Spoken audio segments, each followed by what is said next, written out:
आकाश की ट्रेन रुकी तो वो एक स्टेशन पर पानी लेने के लिए नीचे उतरा। स्टेशन बहुत सुनसान है, लगता है बहुत छोटा स्टेशन है। यहाँ पानी भी कहीं दिखाई नहीं दे रहा है, कहाँ ढूंढूं? एक काम करता हूँ, वापस ट्रेन में ही चला जाता हूँ। यहाँ ज्यादा देर रुकना मुझे ठीक नहीं लग रहा है। अरे छोड़ो, कौन हो तुम? अरे छोड़ो, अरे छोड़ो मुझे, कोई है? आकाश चिल्लाता रहा पर किसी ने भी उसकी आवाज नहीं सुनी। ट्रेन अपनी रफ्तार पर आगे बढ़ गई। आकाश की आंखों पर किसी ने पट्टी बांध दी थी और आकाश को कुछ लोगों ने पकड़ लिया था। कुछ देर बाद आकाश को एक बड़ी सी हवेली में ले जाया जाता है और उसकी आंखों पर से पट्टी खोल दी जाती है। आकाश देखता है उसके आसपास बड़े बड़े बदमाश गुंडे बंदूक लेकर खड़े हैं और सामने कुर्सी पर एक बड़ी उम्र का हट्टा कट्टा आदमी बैठा है। कौन हो तुम? कौन हो आप सब? और मुझे यहाँ इस तरह ऐसे पकड़ कर क्यों लाए हो? अरे तेरा बैंड बजवाने लाए हैं। लाखन, अपने होने वाले जीजाजी पर ऐसे हंसते हैं? ये तेरी बहन का होने वाला पति है, इसे इज्जत दो। ये आप सब क्या बातें कर रहे हो? मैं और किसका पति? मैं कुछ समझ नहीं रहा हूं। आप सब हैं कौन? मुझे पहले ये बताइए। आकाश इससे पहले कि कुछ और कहता, लाल जोड़े में एक दुल्हन के रूप में सजी हुई लड़की बाहर हॉल में आती है। लड़की देखने में बहुत मोटी थी। कलावती, आकांक्षा बेटी को मंडप में बैठा दो, दूल्हे राजा को तैयार करने के लिए हम भेज रहे हैं। ये क्या जबरदस्ती है? मैं कोई शादी नहीं करूंगा। अरे ऐसे थोड़ी होती है, मैं आप सबको जानता तक नहीं। मुझे यहां से जाने दो, मुझे यहां नहीं रहना। बापूजी, ये खून खराबा करना जरूरी है क्या? ऐसे किसी के साथ मेरी शादी, वो भी जबरदस्ती? कलावती, इसे समझा। इसके वजन और मोटेपन के कारण इसे अभी तक किसी ने भी पसंद नहीं किया है। एक तो हम जबरदस्ती इसकी शादी इस लड़के से करवा रहे हैं और ये हमें ही भाषण देने में लगी हुई है। अरे इसको बोलो चुपचाप मंडप में बैठे। आकांक्षा बिटिया, तेरे बापू गुस्से में आ जाएंगे। वो जैसा कह रहे हैं वैसा कर ले। आकाश मजबूर था, वो उस समय कुछ नहीं कर सकता था। वो फंस चुका था। उसे मजबूरन तैयार होकर आकांक्षा के साथ शादी के मंडप में बैठना पड़ा। कुछ देर बाद पंडित ने मंत्र पढ़े और आकांक्षा के साथ आकाश की शादी हो गई। शादी के बाद सब कुछ बदल गया। कुछ देर पहले जो पिता और भाई गुस्से में बंदूकें दिखा रहे थे, वो बिल्कुल नॉर्मल हो गए।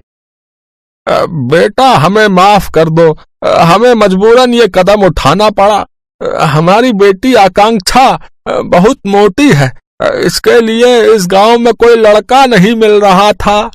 सब इसके मोटापे को देखकर शादी के लिए मना कर देते थे। बेटा, हम बहुत तंग आ चुके थे और हमारे पास कोई और चारा नहीं था। अब तुम हमारी बेटी के पति बन चुके हो, उसके साथ तुमने 7 फेरे लिए हैं। अब हम चाहते हैं कि हम अपनी बेटी को खुशी खुशी तुम्हारे साथ विदा करें। यह आप लोगों की अच्छी जबरदस्ती है। पहले जबरदस्ती मेरे से अपनी बेटी की शादी करवा दी और अब बोल रहे हैं कि मैं उसे विदा करवा कर ले जाऊं। यही है आप सबकी इंसानियत है? आपको अपनी बेटी के लिए अगर कोई दूल्हा नहीं मिला तो आपने मुझे फंसा लिया, मेरा ही बैंड बजवा दिया। बेटा, हमारी आकांक्षा बहुत अच्छी है, बस इसका कसूर इतना है कि ये मोटी है। मेरी मोटी बेटी को स्वीकार कर लो बेटा, मेरी बेटी की जिंदगी संवार दो। अगले कुछ दिन आकाश आकांक्षा के घर पर ही रुका, पर वो आकांक्षा से बात नहीं करता था। वो बिल्कुल चुप रहता था। आकांक्षा उससे कई बार बात करने की कोशिश करती थी, पर आकाश गुस्से में था।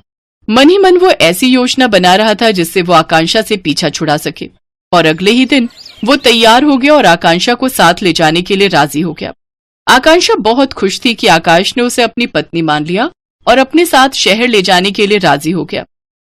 आकांक्षा ससुराल के लिए विदा होती है, पर आकाश ने सोच लिया था कि वो आकांक्षा को किसी स्टेशन पर छोड़ देगा और खुद शहर जाकर पुलिस में कंप्लेंट कर देगा। मेरे पास यही मौका है, मैं अगले स्टेशन पर आकांक्षा को छोड़ दूंगा और खुद वापस चला जाऊंगा और जाते ही पुलिस को सारी बात बता दूंगा। अब मुझे पुलिस ही बचा सकती है। हाँ, यही ठीक रहेगा। जब मैं इसे दिखाई नहीं दूंगा तो ये अपने घर वापस चली जाएगी। अगला स्टेशन आने वाला था। आकाश इसी तैयारी में था कि वो किसी बहाने से आकांक्षा को अगले स्टेशन पर छोड़े। आकांक्षा, वो जो अगला स्टेशन आने वाला है ना, वहाँ पर एक बहुत प्राचीन मंदिर है। मैं सोच रहा था कि हमें एक बार वहाँ दर्शन के लिए चलना चाहिए। हम फिर अगली ट्रेन पकड़ के शहर चले जाएंगे। पता नहीं दोबारा यहाँ कब आना हो। मैं चाहता हूँ हम दोनों वहां दर्शन करें। आप मेरे लिए इतना सोच रहे हैं। मैं सचमुच बहुत किस्मत वाली हूँ जो मुझे आप मिले हो। मेरे बापू और भाई सब ने आपके साथ कितना गलत किया, जबरदस्ती मेरी शादी आपके साथ करवाई, फिर भी आपने सबको माफ कर दिया। आज मुझे अपने साथ मंदिर में दर्शन के लिए कह रहे हैं। ये सुनकर मैं बहुत खुश हूँ। अभी आकाश और आकांक्षा बात कर ही रहे थे कि तभी कुछ लड़के उनकी सीट के सामने वाली सीट पर आकर बैठ जाते हैं और आकांक्षा को मोटी कहकर बुलाने लगते हैं। ए भाई कितनी मोटी है, हैं? देख तो लगता है नई नई शादी हुई है मोटी की। ए भाई, लड़का तो देखने में कितना सही है यार, है? पर इसने इस मोटी में आखिर क्या देखा यार जो इससे शादी कर ली यार। ए भाई तो मैं सोच रहा हूँ यार, इतनी मोटी लड़की से तो हम कभी ना शादी करें भैया। कुछ देर तक तो आकाश उनकी बातें सुनता रहा, फिर उससे सहन नहीं हुआ और उसने एक जोरदार घूंसा एक लड़के के मुंह पर लगाया। ये देखकर आसपास के और लड़के आकाश को पकड़कर मारने लगे और आकांक्षा घबरा गई। तभी आकांक्षा आकाश को बचाने लगती है तो एक लड़का आकांक्षा को धक्का देता है। आकांक्षा को चोट लग जाती है। आकाश के भी हाथ से खून बह रहा था। गुंडे ने उसके हाथ पर चाकू मार दिया था। इतनी देर में लोगों ने टीटी को खबर कर दी थी। अगला स्टेशन आया तो पुलिस ने उन बदमाशों को पकड़ लिया। आकांक्षा, तुम ठीक तो हो ना? मैं ठीक हूँ, पर आपके हाथ से खून बह रहा है। आकांक्षा की आंखों में आंसू थे। आकांक्षा आकाश के सीने से लग जाती है। आकाश को भी उस समय आकांक्षा के लिए प्यार महसूस हुआ। दोनों को एक दूसरे के लिए दर्द महसूस हुआ। आकांक्षा बहुत अच्छी लड़की थी, बस गलती यही थी कि उसकी शादी आकाश से जबरदस्ती कराई गई। सुनिए, वो स्टेशन तो पीछे ही रह गया। अब हम उस मंदिर में दर्शन के लिए कैसे जाएंगे? कोई बात नहीं, अगली बार जब तुम्हारे माँ बापू से मिलने जाएंगे तब हम मंदिर हो आएंगे, ठीक है? वैसे भी बहुत दिनों से माँ इंतजार कर रही होगी। हमें घर चलना चाहिए आकांक्षा। आकांक्षा की आंखों में खुशी के आंसू थे। आखिरकार आकाश ने उसे अपनी पत्नी मान ही लिया और फिर कुछ घंटे के सफर के बाद आकाश आकांक्षा को लेकर अपने घर पहुंचता है। वो अपनी माँ को कुछ सच नहीं बताता। वो तो बस इतना ही कहता है कि किस्मत ने ही आकांक्षा को उसकी पत्नी बनाया है।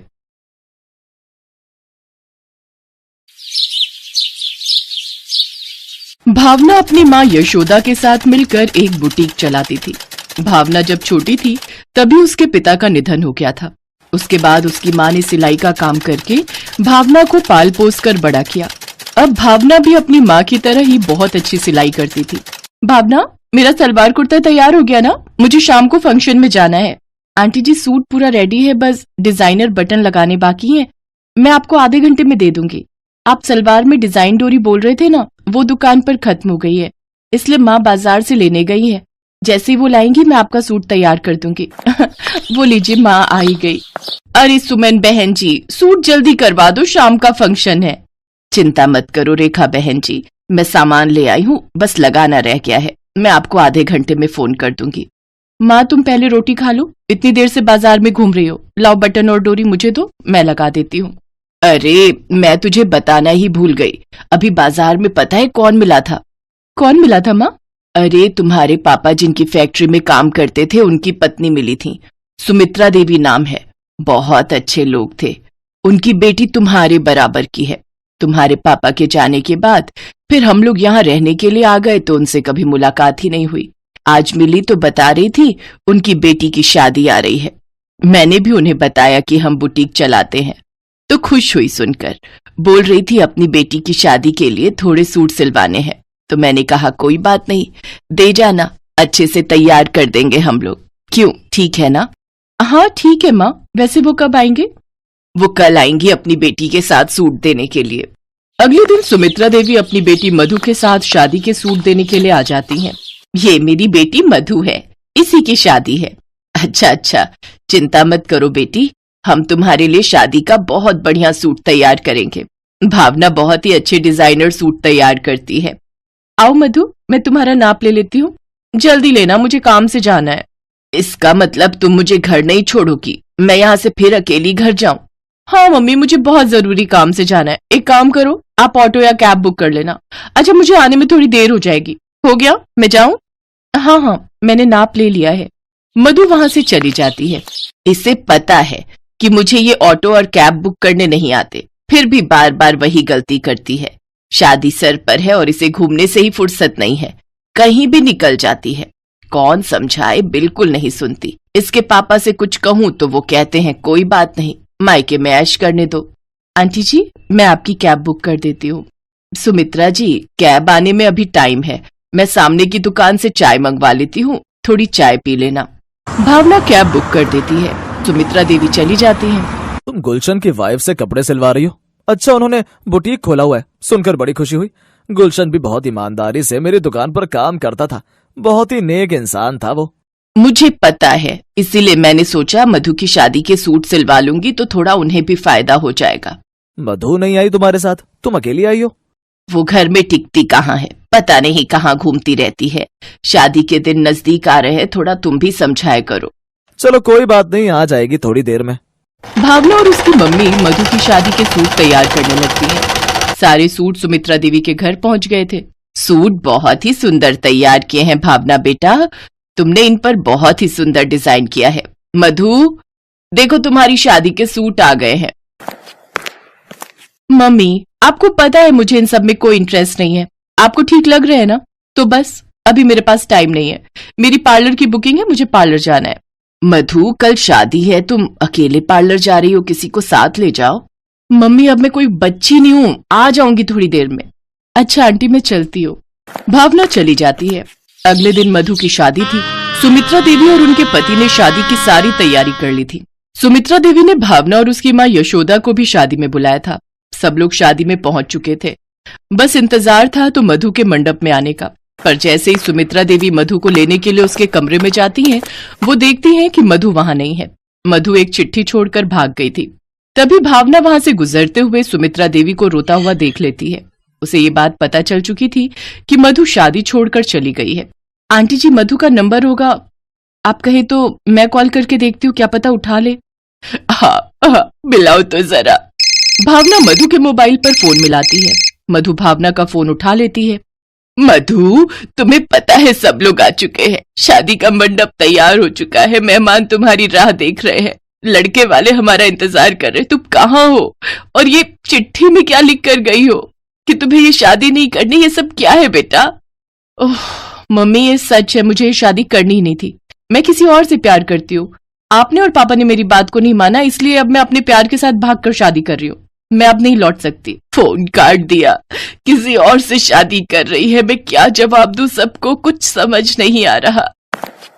मधु के पिता को भी सारी बात पता चल जाती है। वो गुस्से में भर जाते हैं, पर उस समय कोई कुछ नहीं कर सकता था। लड़के वालों को कमरे में बुलाकर सारी बात बताई जाती है। भावना भी वहीं खड़ी थी। अब एक ही रास्ता है जी, अगर आप लोग मधु की जगह भावना को अपने घर की बहू बना ले। नहीं नहीं, ये कोई जबरदस्ती नहीं है, भावना बहुत अच्छी लड़की है। हम इसका भी कन्यादान वैसे ही करेंगे जैसे मधु का करना चाहते थे। समधी जी, मैं जानता हूँ हम गलत है, हमारी बेटी यहाँ से भाग गई है, हमारी इज्जत अब आपके हाथों। मधु के माता पिता रोने लगते हैं। तभी दूल्हा, जिसका नाम आशीष था, वो बोला, मुझे भावना से शादी करने में कोई एतराज नहीं है। भावना, क्या तुम मुझसे शादी कर सकती हो? क्योंकि अगर मधु अब वापस भी लौटेगी तो भी मैं उससे शादी नहीं करूंगा। उसने शादी जैसे पवित्र रिश्ते का अपमान किया है। पर मेरे संस्कार ऐसे नहीं कि मैं बूढ़े माता पिता को रुलाकर समाज के सामने उनकी इज्जत गिराकर यहाँ से बिना दुल्हन के चला जाऊं।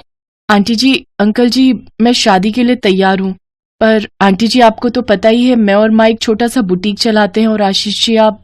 भावना ठीक कह रही है सुमित्रा जी, मुझे भी शादी से कोई ऐतराज नहीं है। मुझे तो वैसे भी भावना की शादी करनी ही थी, और फिर आशीष जैसा होनहार लड़का मेरी बेटी भावना को बहुत खुश रखेगा, ये मैं जान चुकी हूँ। पर भाई साहब, बहन जी, मैं अपनी बेटी के साथ मिलकर एक छोटा सा बुटीक चलाती हूँ, ये बात सुमित्रा जी जानती हैं।